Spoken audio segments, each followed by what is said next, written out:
Order ಮಾಡಿ ಇನ್ನೊಂದು place ಮಾಡಿಸ್ತಿಲ್ಲ. Hi hello ನಮಸ್ಕಾರ ಎಲ್ಲರಿಗೂ ಬೆಳಗಿನ ಶುಭೋದಯ ರೀ. ಎಲ್ಲರೂ ಹೆಂಗದಿರಿ, ಆರಾಮದಿರೇನು? ನಾವು ಆರಾಮದೀವಿ ನೋಡ್ರಿ. ನೀವು ಎಲ್ಲರೂ ಆರಾಮದ್ರಿ ಅಂತ ಅಂದ್ಕೊಂಡು ಇವತ್ತಿನ ವ್ಲಾಗ್ನ ಸ್ಟಾರ್ಟ್ ಮಾಡೋಣ ಬರ್ರಿ. ಇವತ್ತು ಅಕ್ಷಯ ತೃತೀಯ ರೀ. ಎಲ್ಲರಿಗೂ ಅಕ್ಷಯ ತೃತೀಯದ ಆರ್ಥಿಕ ಶುಭಾಶಯಗರಿ. ಆಲ್ರೆಡಿ ನಿನ್ನೆ ಮುಗಿದೋಯ್ತು. ಈಗಿದ್ರೆ ನಾನು ಬೆಳಿಗ್ಗೆ 4 ಗಂಟೆಕನೇ ಎದ್ದಿದ್ರಿ. ಯಾಕಂದರೆ ಇವತ್ತು ಜಲ್ದಿ ಪೂಜೆ ಮಾಡಬೇಕಿತ್ತು. ಅಂದರೆ ನಿನ್ನೆ ಪೂಜೆ ಮಾಡೋರು 11 ಗಂಟೆ ಮೇಲೆ ಪೂಜೆ ಮಾಡ್ಬೋದಿತ್ತು. ನಿನ್ನೆ ನಾನು ಫಂಕ್ಷನ್ಗೆ ಹೋಗೋದಿತ್ತಲ್ಲ, ಹಾಗಾಗಿ ನಾನು ಇವತ್ತು ಬೆಳಗ್ಗೆ ಮಾಡೋಣ ಅಂತ ಅಂದ್ಕೊಂಡು ಬಿಟ್ಟಿದ್ದೆ ರೀ. ಈಗ ಬೆಳಗ್ಗೆ ಜಲ್ದಿನೇ 4 ಗಂಟೆಗೆ ಎದ್ಬಿಟ್ಟು 6 ಗಂಟೆ 7 ಗಂಟೆ ಒಳಗಡೆ ಒಟ್ಟು ಪೂಜೆ ಮಾಡಬೇಕು. ಅಂದ್ರೆ ದೇವ್ರ ಪೂಜೆ ಮತ್ತು ಅಕ್ಷಯ ಪಾತ್ರೆ ಅಂತೇಳಿ ನನ್ನದು ಕುಂಡನ ಸ್ಥಾಪನೆ ಮಾಡೋದ್ರಿ ವರ್ಷಕ್ಕೆ ಒಂದ್ಸಲ. ಹಾಗಾಗಿ ಅದನ್ನು ಎಲ್ಲ ರೆಡಿ ಮಾಡ್ಕೋಬೇಕು. ಅದಕ್ಕಾಗಿ ಬೆಳಗ್ಗೆ ಜಲ್ದಿನೇ ಎದ್ದಿದ್ದು. ನಿನ್ನೆ ಏನೂ ಕೆಲಸ ಮಾಡೋಕೆ ಆಗಲಿಲ್ಲ ರೀ. ಅಂದರೆ ನಿನ್ನೆ ಫಂಕ್ಷನ್ಗೆ ಹೋಗಿ ಅಂದರೆ ಊರಿಗೆ ಹೋಗಿದ್ವಿಲ್ಲ, ಬಂದು ಏನೂ ಕೆಲಸ ಮಾಡೋಕ್ಕಾಗಲಿಲ್ಲ. ಎಲ್ಲ ಹಂಗೆ ಇಟ್ಬಿಟ್ಟು ಮನ್ಕೊಂಬಿಟ್ಟಿದ್ದು, ತಲೆನೂ ಜಾಸ್ತಿ ಆಗಿಬಿಟ್ಟಿತ್ತು. ಅದಕ್ಕಾಗಿ ಬಾಂಡೆ ಅದು ಇರ್ತಾವಲ್ಲ ರೀ, ಹೆಣ್ಮಕ್ಳದ್ದು ಕೆಲಸ ಅವನ್ನೆಲ್ಲ ಮಾಡಲೇಬೇಕು. ಬೆಳಗ್ಗೆ ಎದ್ದು ಫಸ್ಟಿಗೆ ಮನೆ ಕ್ಲೀನ್ ಮಾಡ್ಕೊಂಡ್ಬಿಟ್ರೆ ಒಂಥರ ಸಮಾಧಾನ ಅಲ್ರಿ. ಹಾಗಾಗಿ ಬೆಳಗ್ಗೆ ಎದ್ದು ಬಾಂಡೆ ಎಲ್ಲ ಇದ್ವು, ಅವನ್ನೆಲ್ಲ ತಿಕ್ಕಿ ತೊಳೆದು ಎತ್ತಿಟ್ಟಿಂದ ಗ್ಯಾಸ್ ಕಟ್ಟಿ ಎಲ್ಲ ಒರೆಸ್ಕೊಂಡು ಈಗಿದ್ರೆ ಕಸ ಗುಡ್ಸಾಕಂತೀನಿ ನೋಡ್ರಿ. 4:15 ಆಗಿರಬೇಕು ಟೈಮ್ ರೀ. ಟೈಮ್ ಅಂತೂ ನಮ್ಮ ಕೆಲಸ ಇದ್ದಾಗ ಹೆಂಗೆ ಹೋಗುತ್ತೇನೋ ಗೊತ್ತಾಗಲ್ಲ ರೀ. ಕೆಲಸ ಇಲ್ದಾಗ ಏನಪ್ಪ ಟೈಮ್ನೂ ಹೋಗಲಾಗೈತಿ ಅಂತ ಅನಿಸ್ತಾ ಇರ್ತೈತಿ. ಆದರೆ 4 ಗಂಟೆಗೆ ಎದ್ದಿದ್ದು ಬೆಳಗ್ಗೆ 7 ಗಂಟೆ ತನಕ ಪೂಜೆ ಮಾಡ್ಬೇಕಂತ ಹೇಳಿ. ಅಂದರೆ 3 ತಾಸೊಳಗೆ ಎಲ್ಲ ಮುಗಿಯುತ್ತೆ. ಮನೆ ಕ್ಲೀನ್ ಆಗಲಿ, ನಮ್ಮ ಜಳಕ ಮತ್ತು ದೇವ್ರ ಪೂಜೆ ಎಲ್ಲ ಮುಗಿಸ್ಬೇಕಲ್ರಿ. ಹಾಗಾಗಿ ಫಸ್ಟಿಗಿದ್ರೆ ಬಾಂಡೆ ತೊಳೆದು ಕಸ ಗುಡಿಸಿ ಈಗಿದ್ರೆ ಹೊಸ್ತಿಲ್ಕ ನೀರು ಹಾಕಕ್ಕಂತೀನಿ ನೋಡ್ರಿ. ಇವಾಗ ಟೈಮ್ 5 ಗಂಟೆ ಆಗಿರಬೇಕು. ನೆಕ್ಸ್ಟ್ ಕತ್ಲೆ ಐತೆ ನೋಡ್ರಿ ಹೊರಗಡೆ. ಭಯ ಅನಿಸುತ್ತೆ ಒಂದು ಸ್ವಲ್ಪ. ಅಂದ್ರೆ ಔಟ್ಸೈಡ್ ಇರೋದ್ರಿಂದ ಆಗಲಿ ಮತ್ತು ಕತ್ಲೆ ಅಂದರೆ ಎಲ್ಲರಿಗೂ ಭಯ ಅನಿಸುತ್ತಲ್ರಿ. ಹೊರಗಡೆ ಯಾರೂ ಇರಲ್ಲ. ಹಾಗಾಗಿ ಬಾಗ್ಲ ತೆಗೆದ್ಬಿಟ್ಟು ಹಂಗೆ ಹಂಚ್ಕೊತನೇ ಕೆಲಸ ಮಾಡ್ತಾ ಇರ್ತೀನಿ. ಕೆಲವೊಂದು ಸಲ ಅಂಜಿಕೆ ಬರೋದ್ರಿ, ಕೆಲವೊಂದು ಸಲ ಏನು ಅನ್ಸಂಗಿಲ್ಲ. ಅಂದ್ರೆ ಮನೆ ಮುಂದೆ ಒಬ್ರು ಅದಾರ, ಅವರು ಜಲ್ದಿ ಎದ್ದಿರ್ತಾರೋ. ಅವರೆಲ್ಲ ಹೊರಗಡೆ ಬಾತ್ರೂಮ್ಗೆ ಹೋಗ್ತಾರೆ. ಹಾಗಾಗಿ ಜಲ್ದಿ ಎದ್ದು ಹೋಗ್ತಿರ್ತಾರೋ. ಹಾಗಾಗಿ ಅಷ್ಟೊಂದೇನು ಅಂಜಿಕೆ ಬರಲ್ಲ. ಆದರೆ ಕೆಲವೊಂದು ಸಲ ಭಯ ಅಂತ ಅನಿಸ್ತಿರ್ತೈತ್ರಿ. ಆದ್ರೂ ಅಂಜಕ್ಕೆ ಹೋಗ್ಬಾರ್ದಲ್ಲ. ಹಾಗಾಗಿ ಧೈರ್ಯ ಇರಬೇಕು. ಈಗಿದ್ರೆ ಎಲ್ಲ ಕೆಲಸ ಮುಗಿಸಿ ಜಳಕ ಮುಗಿಸಿ ಬರೋಟಿಗೆ ಟೈಮ್ 6 ಗಂಟೆ ಆಗೋಕ್ಕೆ ಬಂದಿತ್ತು ನೋಡ್ರಿ. ಅಂದರೆ 6 ಗಂಟೆಗೆ ಒಂದು 15 ನಿಮಿಷನೇ ಕಮ್ಮಿ ಇತ್ತು ಅನ್ಸುತ್ತೆ. ಆದರೆ ನಾವು ಎಷ್ಟೇ ಜಲ್ದಿ ಎದ್ದು ಮಾಡ್ತೀವಿ ಅಂದ್ರೆ ಸ್ವಲ್ಪ ಟೈಮ್ ಆಗೋದ ರೀ. ಈಗಿದ್ರೆ ನಾನು ಅದು ಅಕ್ಷಯ ಕುಂಡ ಸ್ಥಾಪನೆ ಮಾಡ್ತೀನಂತ ಹೇಳಿದ್ದೆ ಅಲ್ರಿ, ಅಂದರೆ ಪೂಜೆ ಮಾಡ್ತೀನಂತ ಹೇಳಿದ್ದಿಲ್ಲ. ಅದನ್ನೇ ಇನ್ನೇ ನಾನು ಮಾರ್ಕೆಟಿಂದ ತಂದಿದ್ದೆ ರೀ. ತೋರ್ಸೋಕೆ ಟೈಮ್ನೇ ಸಿಗಲಿಲ್ಲ.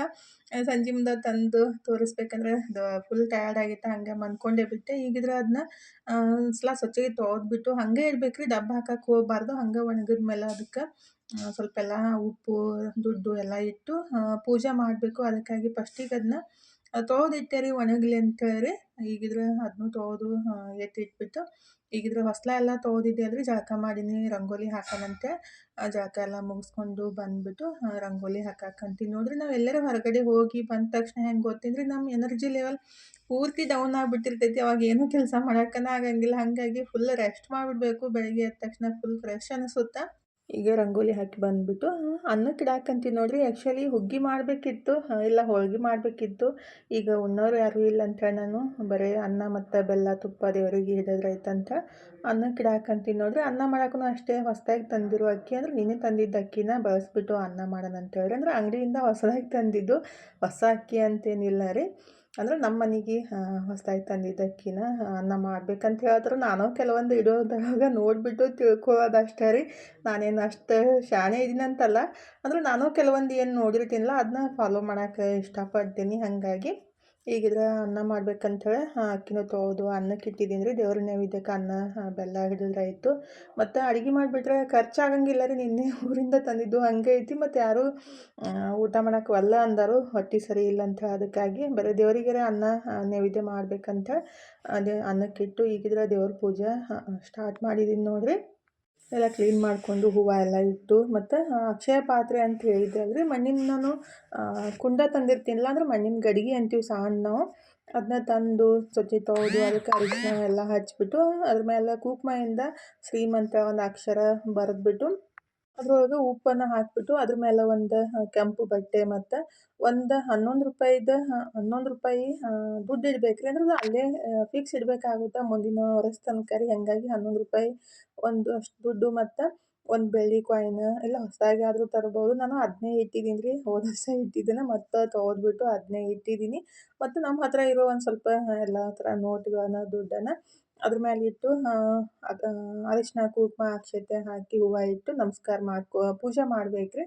ಮತ್ತು ಇವತ್ತು ಮನೆಯೊಳಗೆ ಎಲ್ಲ ಧನ ಧಾನ್ಯ ಸಮೃದ್ಧಿ ಆಗಿರ್ಲಿ ಅಂತ ಮೇನಾಗಿ ಬೇಕಾಗಿದ್ದು ನಮ್ಗೆ ದಿನಸಿ ಸಾಮಾನುಗಳಾದರೆ ಅಕ್ಕಿ ಬ್ಯಾಳೆ ಗೋಧಿ ಜೋಳ ಅವನ್ನೆಲ್ಲ ಇದ್ರೇ ಮನೆ ಸಮೃದ್ಧಿ ಅನ್ಸ್ಬೋದು. ಹಾಗಾಗಿ ಅವನು ಇಟ್ಟು ಪೂಜೆ ಮಾಡಬೇಕು. ಆ್ಯಕ್ಚುಲಿ ಒಂದು ಬಟ್ಟೆ ಒಳಗೆಲ್ಲನೂ ತುಂಬಿ ಇಟ್ಟು ಪೂಜೆ ಮಾಡಬೇಕು. ಇಲ್ಲಿ ಜಗಲಿ ಮೇಲೆ ಜಾಗ ಸಣ್ಣದೈತ್ರಿ, ಹಾಗಾಗಿ ನಾನು ಒಂದು ಪ್ಲೇಟ್ ಒಳಗೆ ಎಲ್ಲನೂ ಇಷ್ಟಿಷ್ಟೇ ಒಂದು ಮುಷ್ಟಿ ಅಷ್ಟಿಷ್ಟು ಹಾಕಿಬಿಟ್ಟು 9 ಥರ ಕಾಳು ಮತ್ತು ನಮ್ಮ ಮನೆಯೊಳಗಿರೋ ಮಸಾಲ ಪದಾರ್ಥಗಳು ಸ್ವಲ್ಪ ಡ್ರೈ ಫ್ರೂಟ್ಸ್ ಅಂದ್ರೆ ಗೋಡಂಬಿ ಬಾದಾಮಿ ಎಲ್ಲ ಇಟ್ಬಿಟ್ಟು ಈ ಥರ ಸಿಂಪಲ್ಲಾಗಿ ಅಂದರೆ ಎಲ್ಲನೂ ನಮ್ಮ ಮನೆಯೊಳಗೆ ಸಮೃದ್ಧಿ ಆಗಲಿ ಅಂತೇಳಿ ದೇವ್ರ ಹತ್ರ ಕೇಳ್ಕೋದಷ್ಟು ರೀ. ದೇವ್ರಂದ್ರೆ ಒಂದು ಎನರ್ಜಿ, ಹಾಗಾಗಿ ಕೇಳ್ಕೊಂಬಿಟ್ರೆ ಸ್ವಲ್ಪ ಇಲ್ಲಿ ಸ್ವಲ್ಪ ನಮ್ಮ ಮೇಲೂ ಕರುಣೆ ತೋರಿಸ್ತಾರೆ. ಹಾಗಾಗಿ ಆದಷ್ಟು ನಮ್ಮ ಮನೆಯೊಳಗೂ ಎಲ್ಲ ಥರ ಸಮೃದ್ಧಿ ಆಗ್ಲಪ್ಪ ದೇವ್ರಂತ ಕೇಳ್ಕೊಂಡು ಪೂಜೆ ಮಾಡೋದ್ರಿಂದ ಅಕ್ಷಯ ಆಗಲಿ ಅಂತೇಳಿ ಈಗಿದ್ರೆ ಅಕ್ಷಯ ಪಾತ್ರೆನೂ ಅದನ್ನು ಪೂಜೆ ಮಾಡಿಬಿಟ್ಟು ದವಸ ಧಾನ್ಯ ಏನೇನು ಇರ್ತಾವಲ್ರಿ ಮನೆಯೊಳಗೆ ಅಂದ್ರೆ ಹೊಸದಾಗಿ ತಂದಿರ್ತೀನಿ ಸ್ವಲ್ಪ ಅವನು ಎಲ್ಲ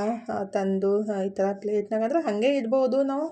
ದೊಡ್ಡ ದೊಡ್ಡ ಪ್ಲೇಟ್ ಒಳಗೆಲ್ಲ ಹಾಕಿಬಿಟ್ಟು ಅಷ್ಟೆಲ್ಲ ಜಾಗ ಇಲ್ಲ ಅಂತೇಳಿ ನಾನು ಸ್ವಲ್ಪ ಸ್ವಲ್ಪ ಪ್ಲೇಟ್ನ ಹಾಗೆ ಇಟ್ಟು ಮತ್ತು ಅರಿಶಿನ ಕುಂಕುಮ ಮನೆಯೊಳಗೆ ಸ್ವಲ್ಪ ಏನು ಪೂಜೆ ಸಾಮಾನು ಅವನ್ನೆಲ್ಲ ತರೋದು ಶ್ರೇಷ್ಠ ಅಂತಾರೆ. ನಾನು ಹಾಗಾಗಿ ನಿನ್ನೆ ತಂದು ಎಲ್ಲನೂ ದೇವ್ರಿಗೆ ಇಟ್ಟು ಪೂಜೆ ಮಾಡೋದ್ರಿ ಅಂದ್ರೆ ದೇವ್ರ ಮುಂದಿಟ್ಟು ಪೂಜೆ ಮಾಡೋದು. ಈಗ ಫೈನಲಿ ಎಲ್ಲನೂ ರೆಡಿ ಮಾಡಿಕೊಂಡು ಪೂಜೆನೂ ಮುಗಿಸ್ದೆ ನೋಡಿರಿ. ಇನ್ನೆಲ್ಲ ಸ್ವಲ್ಪ ಕರ್ಪೂರ ಕಾಯಿ ಮೇಲಿಟ್ಟು ಬೆಳಗಬೇಕು. ನಮ್ಮ ಮನೆಯವ್ರಿಗೆ ಕರ್ಯಾಕತ್ರ ನೀನೇ ಮಾಡಂತಾರೋ ಅಂದರೆ ಆ್ಯಕ್ಚುಲಿ ಗಂಡ್ಮಕ್ಳು ಈ ಥರ ಪೂಜೆ ಮಾಡೋದು ಶ್ರೇಯಸ್ರಿ ಅಂದರೆ ಕರ್ಪೂರ ನಮ್ಮ ಕಡೆ ಎಲ್ಲ ಹಾಗೆ ಮಾಡ್ತಾರೋ. ಆದರೆ ನಮ್ಮ ಮನೆಯವ್ರಿಗೆ ಮಾತ್ರ ಸ್ವಲ್ಪ ಡಿಫ್ರೆಂಟ್ ರೀ. ಅವ್ರನ್ನ ಅಡ್ಜಸ್ಟ್ ಮಾಡ್ಕೋದು ತುಂಬ ಕಷ್ಟ, ಬಟ್ ಏನು ಮಾಡೋಕ್ಕಾಗಲ್ಲ, ಅಡ್ಜಸ್ಟ್ ಮಾಡ್ಕೊಳ್ಳೇಬೇಕಾಗುತ್ತೆ. ಎಲ್ಲನೂ ಸಣ್ಣ ಹುಡುಗರ ಥರ ಹೇಳ್ತಾನೆ ಇರಬೇಕು. ಅದನ್ನು ಸುಮ್ಮನೆ ಹ್ಞೂ ಅನ್ನಂಗಿಲ್ಲ, ಅದಕ್ಕೂ ಸಿಟ್ಟು ಮಾಡ್ಕೊತಾರೋ ಮತ್ತು ಏನಾರ ಅಂದ್ಬಿಟ್ರೆ ಭಯಕ್ಕೆ ಸ್ಟಾರ್ಟ್ ಮಾಡಿಬಿಡ್ತಾರೋ. ಹಂಗಾಗಿ ಹಬ್ಬ ಹುಣ್ಣಿಮೆ ಇದ್ದಾಗಂತೂ ನುಂಗಿ ಸಾಕಾಗ್ಬಿಟ್ಟಿರ್ತೈತಿ. ಅಂದರೆ ಸಹಿಸ್ಕೊಂಡ್ಬಿಟ್ಟು ಅಂದರೆ ಏನಾರ ಅಂದ್ಬಿಟ್ರೆ ಜಗಳ ಆಗುತ್ತೆ ಅಂತೇಳಿ ಸೈಲೆಂಟಾಗಿ ಇರಬೇಕಾಗುತ್ತೆ. ಎಲ್ಲರೂ ಹೆಣ್ಮಕ್ಳು ಅದೇ ಥರ ಮಾಡೋದ್ರಿ, ಸುಮ್ಮನೆ ಯಾಕಂತೇಳಿ. ಆದರೂ ಕೆಲವೊಂದು ಸಲ ಸ್ವಲ್ಪ ಭಾಳ ತ್ರಾಸು ಅನ್ನಿಸ್ತಿರ್ತೈತಿ ಸಿಟ್ಟು ಬಂದಾಗ್ರಿ. ಈಗಿದ್ರೆ ಕಾಯಿ ಕರ್ಪೂರ ಎಲ್ಲ ಬೆಳಗ್ಬಿಟ್ಟು ಕಾಯಿನೂ ಒಡಿರಿ ಅಂತ ಹೇಳಿದೆ ರೀ. ಪೂಜೆ ಮಾಡಿಬಿಟ್ಟು ಎಲ್ಲ ಅಂದರೆ ಹೇಳ್ಕೊಡ್ಬೇಕು ರೀ, ಈ ಥರ ಮಾಡಿರಿ ಅಂತ ಹೇಳ್ತಾ ಇರಬೇಕು. ಹಾಗಾಗಿ ಹೇಳೋದು ದೊಡ್ಡ ಕೆಲಸ ನೋಡಿರಿ. ಅಂದರೆ 3 ಮಂದಿಗೆ ಎಲ್ಲರಿಗೂ ಹೇಳ್ತಾನೆ ಇರಬೇಕು, ನಮಗೆ ಮಾತ್ರ ಯಾರೂ ಹೇಳಂಗಿಲ್ಲ ಅಂತ ಕೆಲವೊಂದು ಸಲ ಅನ್ನಿಸ್ತಿರ್ತೈತಿ. ಆದರೆ ಹಬ್ಬ ಹುಣ್ಣಿಮೆ ಇದ್ದಾಗ ನಾವು ತಿಳ್ಕೊಂಡಷ್ಟು ಅವ್ರು ತಿಳ್ಕೊಳಕ್ಕೆ ಇಷ್ಟಪಡೋಂಗಿಲ್ಲ. ಹಾಗಾಗಿ ಎಲ್ಲನೂ ಹೇಳ್ಬಿಡ್ತಾನೆ. ಎಲ್ಲರೂ ಒಟ್ಟಿಗೆ ಪೂಜೆ ಮಾಡೋದಾಗಲಿ ಒಟ್ಟಿಗೆ ಇರೋದು ಅದೊಂದು ಖುಷಿ ಅಲ್ರಿ. ಹಾಗಾಗಿ ಆದಷ್ಟು ಅವ್ರನ್ನ ಕರ್ಕೊಂಡು ಮಾಡೋಕ್ಕೆ ಇಷ್ಟಪಡ್ತೀನಿ. ಅವರಿದ್ರೆ ಎಲ್ಲ ನೀನೇ ಮಾಡ್ಕೊ ಎಲ್ಲ ನೀನೇ ಅಂಥೇಳಿ ಸುಮ್ಮನೆ ಬಿಡೋಕೆ ಇಷ್ಟಪಡ್ತಾರೋ. ನನಗೆ ಆ ಥರ ಇಷ್ಟ ಅಲ್ರಿ, ಒಟ್ಟಿಗೆ ಇರಬೇಕು, ಒಟ್ಟಿಗೆ ಪೂಜೆ ಮಾಡ್ಬೇಕಂತ ಆ ಥರ ಅನ್ನಿಸ್ತಿರ್ತೈತಿ. ಹಾಗಾಗಿ ಅವ್ರು ಸಿಟ್ಟು ಮಾಡ್ಕೊಂಡ್ರೂ ಒತ್ತಾಯ ಮಾಡಿಬಿಟ್ಟು ಅದು ಮಾಡಿರಿ ಅಂತ ಹೇಳ್ತಾ ಇರ್ತೀನಿ.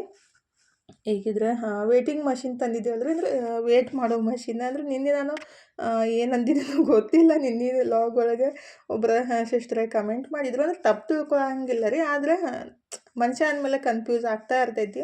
ಹಂಗಾಗಿ ವೇಟ್ ಮಾಡೋ ಮಷಿನ್ ಇತ್ತಲ್ರಿ, ಅದನ್ನು ಪೂಜೆ ಮಾಡಿಬಿಟ್ಟು ಇವತ್ತು ಅಕ್ಷಯ ತೃತೀಯ ಎಲ್ಲ ಒಳ್ಳೇದಾಗಲಿ ಅಂತೇಳಿ ಪೂಜೆ ಮಾಡಿ ನಮಸ್ಕಾರ ಮಾಡಿಕೊಂಡು ದಿನಸಿ ಏನು ಸಾಮಾನು ತಂದಿದ್ದೆ ಅಲ್ರಿ ಅದನ್ನೆಲ್ಲ ಡಬ್ಬಿಗೆ ಹಾಕಿ ಇಡಾಕಂತೀನಿ ನೋಡಿರಿ. ಯಾವಾಗಲೂ ನಮ್ಮ ಮನೆಯೊಳಗೆ ದಿನಸಿ ಸಾಮಾನು ಅಂದರೆ ಗ್ರೋಸರಿ ಸಾಮಾನೆಲ್ಲ ತುಂಬಿರಲಿ ಅಂತೇಳಿ ಈ ಥರ ಒಂದು ಸಂಕಲ್ಪ ಅಷ್ಟೇ ರೀ. ಎಲ್ಲನೂ ತಂದಿದ್ದ ಡಬ್ಬಿಗೆ ಹಾಕಿಡಾಕಂತೀನಿ ನೋಡಿರಿ. ಮೇನಾಗಿ ಅಕ್ಷಯ ತೃತೀಯ ದಿವಸ ಉಪ್ಪು ಮತ್ತು ಅಕ್ಕಿ ಬ್ಯಾಳೆ ಆ ಥರ ಎಲ್ಲ ತಂದು ಬಂಗಾರ ಬೆಳ್ಳಿ ತೊಗೊಳಕ್ಕಾಗ್ಲಿಕ್ಕೆ ಅಷ್ಟೇ ಆಗಿತ್ತು. ಇದನ್ನಾದ್ರೂ ತಂದು ಪೂಜೆ ಮಾಡೋಷ್ಟು ಶಕ್ತಿ ಇದೇ ಇರುತ್ತಲ್ರಿ. ಹಾಗಾಗಿ ಅಷ್ಟು ಪೂಜೆ ಮಾಡೋದು ಎಲ್ಲರಿಗೆ ಹೆಣ್ಮಕ್ಳಿಗೆ ಆಸೆ ಇರುತ್ತೆ ಅಕ್ಷಯ ತೃತೀಯಕ್ಕೆ ಬಂಗಾರ ಬೆಳ್ಳಿ ತೊಗೋಬೇಕಂತೇಳಿ. ಬಟ್ ಸಾಧ್ಯ ಆಗಿರಲ್ಲ, ಏನು ಮಾಡೋಕ್ಕಾಗಲ್ಲ. ಕೆಲವೊಂದು ಸಲ ಆಗ್ತಿರ್ತೈತಿ, ನಾವು ಕಾಯ್ತಾ ಇರಬೇಕಷ್ಟೇ ರೀ. ಈಗಿದ್ರೆ ಅದು ವೇಟ್ ಮಾಡೋ ಮಷಿನ್ ತಂದಿದ್ದೆ ಅಲ್ರಿ, ಅಂದರೆ ವೇಟ್ ಚೆಕ್ ಮಾಡೋದು. ಅದನ್ನ ಚೆಕ್ ಮಾಡಾಕಂತೀನಿ ನಾನು ರೀ. ನನಗೂ ಯೂಸ್ ಮಾಡೋಕ್ಕೆ ಬರಲ್ಲ, ಅಲ್ಲಿ ಅವ್ರು ಹೇಳ್ಕೊಟ್ಟಿದ್ರು. ಅದನ್ನೇ ಈಗ ನೋಡೋಣ ಅಂತೇಳಿ ಚೆಕ್ ಮಾಡಾಕತ್ತಿದ್ವಿ. ಆ್ಯಕ್ಚುಲಿ ಶಾವ್ಗಿ ಭಾಳ ಜನ ಕೇಳಾಕತ್ತಿದ್ರಿ, ರಿಕ್ವೆಸ್ಟು ಮಾಡಿದ್ರಿ. ಬಟ್ ನಮ್ಮ ಮನೆಯವ್ರ್ಸ್ಲಂದ ಅಂದರೆ ನನಗೆ ಹೊಸದಾಗಿ ಇನ್ನೊಂದು ಸಿಮ್ ಬೇಕಾಗಿತ್ತು ರೀ. ಅಂದರೆ ಕಾಂಟ್ಯಾಕ್ಟ್ ಮಾಡೋಕೆ ಒಂದು ವಾಟ್ಸಪ್ಪಿಗೆ ನಂಬರ್ ಬೇಕಾಗೈತಿ, ತಂದು ಕೊಡ್ರಿ ಅಂತ ಕೇಳಾಕಂತೀನಿ. ಇನ್ನೂ ತಂದು ಕೊಟ್ಟಿಲ್ಲ ರೀ. ಹಾಗಾಗಿ ವೇಟ್ ಮಾಡಾಕಂತೀನಿ. ಅಂದರೆ ಗಂಡ್ಮಕ್ಳು ಸಪೋರ್ಟ್ ಇದ್ದರೆ ಸ್ವಲ್ಪ ಯಾವುದೇ ಕೆಲಸ ಜಲ್ದಿ ಆಗುತ್ತೆ. ಬಟ್ ನಮ್ಮ ಮನ್ಯಾಗ ಸಪೋರ್ಟ್ ಮಾಡೋದಂತೂ ಹೇಳಬೇಡ್ರಿ, ಏನು ಮಾಡ್ತಿ ಮಾಡ್ಕೊ, ಒಟ್ಟು ನನಗೆ ಏನು ಕೇಳಕ್ಕೆ ಹೋಗ್ಬೇಡ ಅಂತ ಅಂತಿರ್ತಾರೋ. ಹಾಗಾಗಿ ಆ ಥರನೂ ಹೇಳಂಗೂ ಇಲ್ಲ ರೀ, ಸೈಲೆಂಟಾಗಿ ಇದ್ಬಿಡ್ತಾರೆ. ಏನು ಕೇಳಿದ್ರೂ ಗಪ್ ಚಿಪ್ ಇದ್ಬಿಟ್ಟಾಗ ಏನೈತಿಲ್ಲ ಪಟ್ ಅಂತೇಳಿ ಯಾವ ಕೆಲಸನೂ ಆಗಂಗಿಲ್ಲ. ನಾವೇ ಹೇಳ್ತಾ ಇರಬೇಕು. ಒಂದು ಕೆಲಸ ಮಾಡ್ಬೇಕಂದ್ರೆ ಒಂದು 10-20 ಸಲ ಹೇಳ್ತಾನೆ ಇರಬೇಕು. ಹಂಗಾಗಿ ಸಪೋರ್ಟ್ ಇರ್ಲಿಕ್ಕಂದ್ರೆ ಪಟ್ ಅಂತೇಳಿ ಯಾವ ಕೆಲಸ ಮಾಡೋದು ಸ್ವಲ್ಪ ಕಷ್ಟನೇ ರೀ. ನನಗೂ ಆಸೆ ಐತಿ, ಎಲ್ಲ ಹೆಣ್ಮಕ್ಳಿಗೆ ಆಸೆ ಇರುತ್ತೆ. ಬಟ್ ಸಪೋರ್ಟ್ ಇಲ್ಲ ಅಂತೇಳಿ ಎಲ್ಲ ಹೆಣ್ಮಕ್ಳು ಏನಂತಾರೇನೋ, ಏನು ಬೈತಾರೇನೋ ಅಂತ ಅಂದ್ಕೊಂಬಿಟ್ಟನೆ ನಾವು ಹಿಂದೆ ಊದ್ಬಿಟ್ಟಿರ್ತೀವಿ.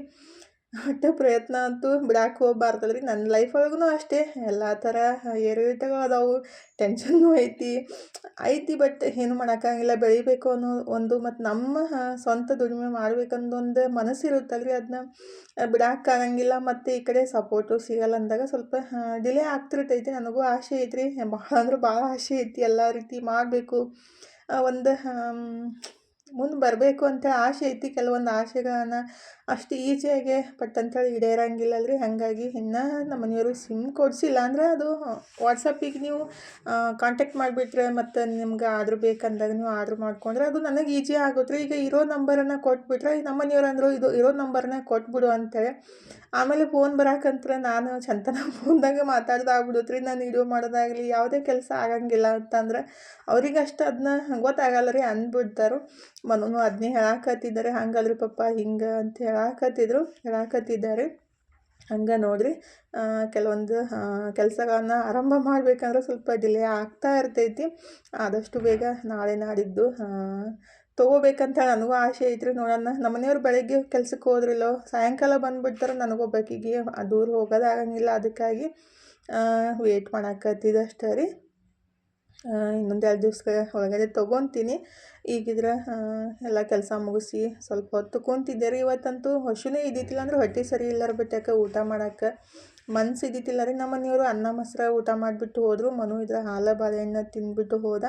ನಾನು ಏನೂ ಮಾಡೋಕ್ಕೆ ಹೋಗಂಗಿಲ್ಲ ರೀ. ಯಾವಾಗಲೂ ಬೆಳಗ್ಗೆ ಅಂತೂ ನಿನ್ನೆ ಉಳಿದಿದ್ದ ಅಡುಗೆ ಊಟ ಮಾಡೋಕ್ಕೆ ಮನಸ್ಸಾಗಂಗಿಲ್ಲ. ಹಾಗಾಗಿ ಮತ್ತು ಹೊಟ್ಟೆ ಸರಿ ಇರ್ಲಿಕ್ಕಂದ್ರೆ ಇನ್ನಷ್ಟು ಊಟ ಮಾಡೋಕೆ ಒಲ್ಲ ಅನ್ಸುತ್ತೆ ರೀ. ಹಂಗಾಗಿ ಮನುಗೆ ಬೆಳಗ್ಗೆ ಕಾಫಿ ಕುಡ್ದಿದ್ದೆ, ಬರಮ್ದಾಗ ಮನುಗೆ ಮೊಸರು ತೊಂಬರಪ್ಪಿ ಅನ್ನ ಮೊಸರು ಊಟ ಮಾಡಿಬಿಡ್ತೀನಿ ಅಂತ ಹೇಳಿದ್ದೆ ರೀ. ಮನು ಇದ್ರೆ ಮೊಸರು ತಂದಿದ್ದ, ಅದನ್ನೇ ಬೊಗಣಿಗೆ ಹಾಕಿ ಇಡಾಕಂತೀನಿ. ಅನ್ನ ಮೊಸರು ಊಟ ಮಾಡಿಬಿಟ್ರೆ ಹೊಟ್ಟೆ ಸರಿ ಇಲ್ಲಾರ್ದಾಗಲಿ, ಲೂಸ್ ಮೋಷನ್ ಆದಾಗಲಿ, ಮತ್ತು ಒಂಥರ ಅನ್ಕಂಫರ್ಟಬಲ್ ಫೀಲ್ ಆದಾಗ ಊಟ ಮಾಡ್ಬೇಕಂತಂದಾಗ ಅನ್ನ ಮೊಸರು ಸ್ವಲ್ಪ ಊಟ ಮಾಡೋದು ಬೆಸ್ಟ್ ರೀ. ಈಜಿಯಾಗಿ ಡೈಜೆಷನ್ ಆಗುತ್ತೆ ಮತ್ತು ತಂಪೂ ಆಗುತ್ತೆ ರೀ. ಅದಕ್ಕಾಗಿ ಮನು ಇದ್ರೆ ಚಪಾತಿ ರೋಲ್ ಮಾಡಿಕೊಡ್ರಿ ಮಮ್ಮಿ ಅಂತ ಹೇಳಿದ್ದೆ, ಅದನ್ನೇ ರೆಡಿ ಮಾಡಾಕಂತೀನಿ ನೋಡಿರಿ. ಅಂದರೆ ತಂಗಳು ಚಪಾತಿ ಇದ್ರೆ ಹಂಗೆ ತಿನ್ನಕ್ಕೆ ಮನಸ್ಸಾಗಂಗಿಲ್ಲ, ಅದು ಮತ್ತೊಂದು ಸಲ ಬಿಸಿ ಮಾಡಿದಾಗೇನೈತಿಲ್ಲ ತಿನ್ಬೇಕಂತ ಅನ್ಸುತ್ತೆ. ಅದಕ್ಕಾಗಿ ನಾನೇನು ಮಾಡಾಕಂತೀನಿ ಅಂದರೆ ಚಪಾತಿನ ಸ್ವಲ್ಪ ಬಿಸಿ ಮಾಡಿಬಿಟ್ಟು ಸ್ವೀಟ್ ಚಟ್ನಿ ಇರುತ್ತಲ್ರಿ, ಸ್ವೀಟ್ ಚಟ್ನಿ ಅಥವಾ ಟೊಮೊಟೊ ಸಾಸ ಚಪಾತಿಗೆಲ್ಲ ಸ್ಪ್ರೆಡ್ ಮಾಡಿಬಿಟ್ಟು ಯಾವುದಾದ್ರೂ ಪಲ್ಯ ಇದ್ದರೆ ಪಲ್ಯನ ಅದನ್ನು ನೀಟಾಗಿ ಎಲ್ಲ ಕಡೆ ಹಚ್ಚಿ ಶೇಂಗಾ ಹಿಂಡಿ ಸ್ವಲ್ಪ ಉಳ್ಳಾಗಡ್ಡಿ ಬೇಕಂದರೆ ಟೊಮೊಟೊ ಎಲ್ಲ ಹಾಕಿ ರೋಲ್ ಮಾಡಿಕೊಟ್ರೆ ಮಕ್ಕಳಿಗೆ ಇಷ್ಟ ಆಗುತ್ತೆ. ಹಂಗೆ ತಿನ್ನೋಕೆ ಇಷ್ಟ ಇಲ್ಲಾಂದರೆ ಈ ಥರ ಮಾಡ್ಬೋದು. ನಾನು ಅಷ್ಟೇ ರೀ, ಅದೇ ಥರ ಮಾಡಿಕೊಡಾಕಂತೀನಿ. ಯಾವಾಗಲೂ ಆರಿದ್ದಕ್ಕಿಂತ ಸ್ವಲ್ಪ ಬಿಸಿ ಇದ್ದಾಗ ತಿನ್ನೋಕೆ ಮನಸ್ಸು ಬರುತ್ತಲ್ರಿ. ಹಾಗಾಗಿ ನಮಗಾದ್ರೂ ಅಷ್ಟೇ, ಮಕ್ಕಳಿಗಾದ್ರೂ ಅಷ್ಟೇ. ಅವಾಗೆಲ್ಲ ನಾವು ಸಣ್ಣವರಿದ್ದಾಗ ತಂಗೋದು ಬರೀ ಖಾರ ಎಣ್ಣೆ ಆ ಥರ ಎಲ್ಲ ಹಾಕ್ಕೊಂಡು ಒಂದೊಂದು ಟೈಮ್ ತಿಂತಿದ್ದೀವಿ ರೀ. ಅಂದ್ರೆ ಆವಾಗಿನ ಏನಂತಾರು ಜೀವನದ ಶೈಲಿನೇ ಬೇರೆ, ಈಗಿನ ಜೀವನದ ಶೈಲಿನೇ ಬೇರೆ. ಯಾಕಂದರೆ ಆವಾಗಿನ ಮಕ್ಕಳು ಎಲ್ಲನೂ ಅಡ್ಜಸ್ಟ್ ಮಾಡ್ಕೊಂಡು ಹೋಗ್ತಿದ್ರು. ಈಗಿನ ಮಕ್ಕಳಂತೂ ಯಾವುದೂ ಅಡ್ಜಸ್ಟ್ ಮಾಡೋಂಗಿಲ್ಲ ರೀ. ಇಂಥದ್ದೇ ಬೇಕು, ಇದೇ ಥರ ತಿನ್ನಕ್ಕೆ ಬೇಕಂತ ಕೆಲವೊಂದು ಡಿಮ್ಯಾಂಡ್ಸ್ ಎಲ್ಲ ಇರ್ತಾವೆ. ಹಾಗಾಗಿ ಈ ಥರ ಸ್ವಲ್ಪ ಇದ್ದಿದ್ರೊಳಗನೆ ಬಿಸಿ ಮಾಡಿಕೊಟ್ರೆ ಊಟ ಮಾಡ್ತಾರೆ, ಇಲ್ಲಾಂದ್ರೆ ಒಲ್ಲ ಅಂಥೇಳಿ ಕುಂತ್ಬಿಡ್ತಾರೆ. ಅದಕ್ಕಾಗಿ ಈ ಥರ ನಾನು ರೋಲ್ ಮಾಡಿ ಕೊಡಾಕಂತೀನಿ ನೋಡಿರಿ. ಟೇಸ್ಟ್ನೂ ಇರುತ್ತೆ ತಿನ್ನಕ್ಕೆ, ನಮಗಾದರೂ ಅಷ್ಟೇ. ದೊಡ್ಡವರು ಇದೇ ಥರ ಮಾಡಿಕೊಂಡು ತಿನ್ಬೋದು. ಅಂದ್ರೆ ನಮಗೂ ಬಿಸಿ ತಿನ್ನಬೇಕು ಮತ್ತು ಟೇಸ್ಟಾಗಿ ಇದ್ದಿದ್ದು ತಿನ್ಬೇಕಂತ ಅನಿಸುತ್ತಲ್ರಿ. ಹಾಗಾಗಿ ಈ ಥರ ಮಾಡೋದು ಬೆಸ್ಟ್. ಚಪಾತಿ ಅಂತೂ ಜಾಸ್ತಿ ಇದ್ದು ನಾಯಿಗೂ ಒಮ್ಮೆ ಜಾಸ್ತಿ ಹಾಕಿಬಿಟ್ರೆ ಅದಕ್ಕೂ ಹೊಟ್ಟೆ ನೋವು ಆಗುತ್ತಲ್ರಿ. ಒಂದು ಬಟ್ಲಷ್ಟು ಪಾಯಸ, 1-2 ಚಪಾತಿ ಹಾಕಿದ್ದೆ. ಸ್ವಲ್ಪ ಸ್ವಲ್ಪ ಹಾಕಿದ್ರಾಯ್ತು, ಒಮ್ಮೆ ಹಾಕಿಬಿಟ್ರೆ ಅವಕ್ಕೂ ತ್ರಾಸ ಆಗುತ್ತೆ ಅಂತೇಳಿ ಈಗಿದ್ರೆ ಮನುಗೆ ರೋಲ್ ಮಾಡಿಕೊಟ್ಟು ನಾನು ಅನ್ನ ಮೊಸರು ಊಟ ಮಾಡಾಕಂತೀನಿ ನೋಡಿರಿ. ಹೊಟ್ಟೆ ಸರಿ ಇರ್ಲಿಕ್ಕಂದ್ರೆ ಆದಷ್ಟು ಈ ಥರ ಸ್ವಲ್ಪ ಸಿಂಪಲ್ಲಾಗಿ ಇದ್ದಿದ್ದು ಊಟ ಮಾಡಿಬಿಟ್ರೆ ಬೆಸ್ಟ್ ರೀ. ಅನ್ನ ಮೊಸರು ಊಟ ಮಾಡಿಬಿಟ್ಟು ಮಸ್ತಾಗಿ ಇಂಗು ಮತ್ತು ಜೀರಿಗೆ ಪುಡಿ ಹಾಕಿ ಮಜ್ಜಿಗೆ ಮಾಡಿ ಮಜ್ಜಿಗೆನೂ ಕುಡಿದ್ಬಿಟ್ಟು ಸ್ವಲ್ಪ ಹೊತ್ತು ಕುಂತೆ ರೀ.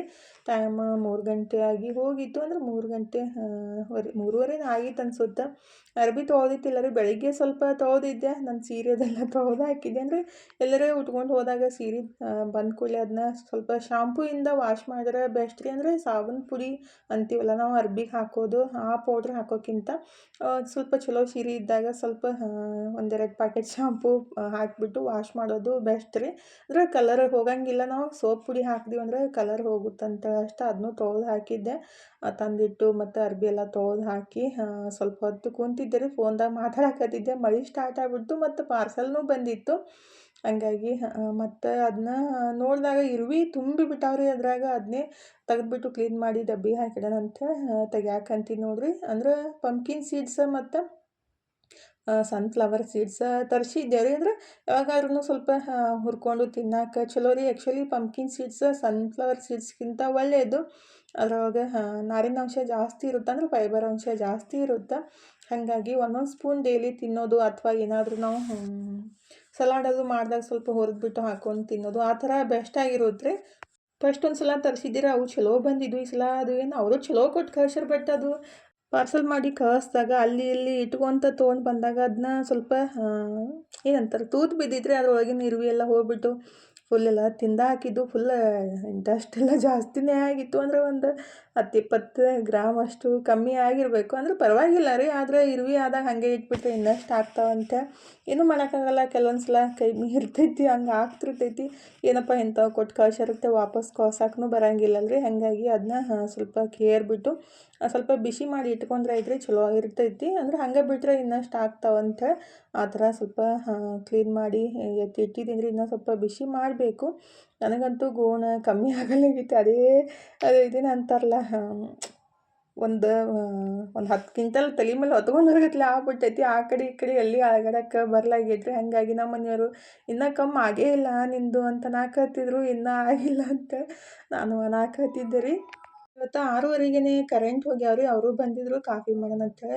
ಕಾಫಿ ಮಾಡಾಕಂತೀನಿ ನೋಡ್ರಿ. ಬ್ಯಾಟ್ರಿ ಹಚ್ಕೊಂಡ್ಬಿಟ್ಟು ಇವತ್ತಂತೂ ಕರೆಂಟ್ ಇಲ್ಲಾರ ಬಟ್ಟಕ್ಕೆ ಭಾಳ ಕಷ್ಟ ಆಯಿತು. ಅಂದರೆ ಏನಂತಾರೆ, ಸರಿಯಾಗಿ ಅಡುಗೆ ಮಾಡೋದು ಆಗಲಿಲ್ಲ, ಊಟ ಮಾಡೋದು ಆಗಲಿಲ್ಲ, ನಿದ್ದೆನೂ ಸರಿ ಆಗಲಿಲ್ಲ. ಯಾಕಂದರೆ ರಾತ್ರಿ 1 ಗಂಟೆ ತನಕ ಕರೆಂಟನ್ನು ಬಂದಿದ್ದಿಲ್ಲ ರೀ. ಯಾಕಂದ್ರೆ ಅದು ಟಿ ಸಿ ಒಳಗೆ ಏನಾದರೂ ಪ್ರಾಬ್ಲಮ್ ಆಗ್ಬಿಡ್ತಂದ್ರೆ ಆ ಥರ ಆಗಿರ್ತೈತ್ರಿ. ಅವ್ರು ಪಾಪ ಲೈನ್ಮ್ಯಾನ್ ಇರ್ತಾರಲ್ರಿ, ರಾತ್ರಿ 12 ಗಂಟೆಗೆ ಬಂದು ರಿಪೇರಿ ಮಾಡಾಕತ್ತಿದ್ರು. ಅಂದರೆ ನೈಟ್ ಡ್ಯೂಟಿ ಮಾಡೋರು ಬೇರೆ ಇರ್ತಾರಂತ. ಹಾಗಾಗಿ ಅದನ್ನ ರಿಪೇರಿ ಮಾಡಾಕತ್ತಿದ್ರು. ನಮಗೂ ಈಗಂತೂ ಬ್ಯಾಸ್ಗ್ಯಾಗ ಕರೆಂಟ್ ಇರ್ಲಿಕ್ಕಂದ್ರೆ, ಫ್ಯಾನ್ ಇರ್ಲಿಕ್ಕಂದ್ರೆ ನಿದ್ದೆನೇ ಹತ್ತಲ್ಲ ರೀ. ಅದು ಫ್ಯಾನ್ ಹಚ್ಚಿದ್ರೂ ಹೀಟ್ ಆಗುತ್ತೆ ಪರವಾಗಿಲ್ಲ. ಆದ್ರೆ ಫ್ಯಾನು ಇಲ್ಲಾಂದ್ರೆ ಫುಲ್ ಸೆಕೆ ಆಗ್ತಾ ಇರ್ತೈತಿ.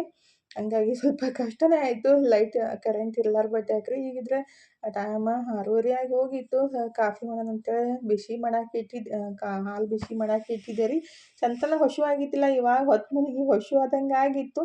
ಹಾಗಾಗಿ ನಿನ್ನೆ ಅವು ಫಂಕ್ಷನ್ ಒಳಗಿಂದ ಈ ಥರ ಪಾಪಡ್ ಬರ್ತಾವಲ್ಲ ರೀ, ಅವನ್ನ ಜಾಸ್ತಿ ಓದಿದ್ದಂತೆ ಕೊಟ್ಟು ಕಳಿಸಿದ್ರು. ಅದನ್ನೇ ತಿನ್ನಾಕಂತೀನಿ. ಬೆಳಗ್ಗೆಯಿಂದ ತಿನ್ನಕ್ಕೆ ಮನಸ್ಸೇ ಇದ್ದಿತ್ತಿಲ್ಲ ರೀ. ಅಂದರೆ ಹೊಟ್ಟೆ ಹಸ್ಲಿಕ್ಕಂದ್ರೆ, ಹೊಟ್ಟೆ ಸರಿ ಇರ್ಲಿಕ್ಕಂದ್ರೆ ಏನು ತಿನ್ನಕ್ಕೂ ಮನಸ್ಸೇ ಬರಲ್ಲ. ಹಂಗಾಗಿ ಇವಾಗ ತಿನ್ಬೇಕಂತ ಅನ್ಸಾಕತ್ತಿತ್ತ. ಹಂಗಾಗಿ ಒಂದು 4 ತಿಂದ್ಬಿಟ್ಟು ಆಮೇಲೆ ಕಾಫಿ ಕುಡಿಯೋಣಂತ ಈ ಕಡೆ ಕಾಫಿ ಮಾಡಕ್ಕೆ ಇಟ್ಟಿದ್ದೆ ರೀ. ಅಂದರೆ ನಮ್ಮ ಮನೆಯವರಿಗೆ ಚಾಕ್ಕಿಂತ ಕಾಫಿ ಜಾಸ್ತಿ ಇಷ್ಟ ಆಗೋದ್ರಿ. ಆದ್ರೆ ಪ್ಯಾಕೆಟ್ ಹಾಲಿಂದ ಅಷ್ಟೊಂದು ಟೇಸ್ಟೇ ಬರೋಂಗಿಲ್ಲ ರೀ. ಕೆಲವೊಂದು ಸಲ ಹಾಲೇ ಸರಿ ಇರೋಂಗಿಲ್ಲ. ಹಾಗಾಗಿ ಜಾಸ್ತಿ ಮಾಡಕ್ಕೆ ಹೋಗಂಗಿಲ್ಲ. ಈಗಿದ್ರೆ ಅದನ್ನೇ ರೆಡಿ ಮಾಡಿ ಅವ್ರಿಗೆ ಕೊಟ್ಟು ನಾನು ಕುಡಿಯೋಣಂತ ಹೇಳಿ ಇವತ್ತಿನ ಲಾಗ್ನು ಇಲ್ಲೇ ಮುಗಿಸೋಣ್ರಿ. ಇವತ್ತಿನ ಲಾಗ್ ಹೆಂಗೆ ಅನ್ನಿಸ್ತಂತ ಕಮೆಂಟ್ ಬಾಕ್ಸ್ ಒಳಗೆ ಹೇಳೋದು ಮರ್ಯಾಕೆ ಹೋಗಬೇಡ್ರಿ.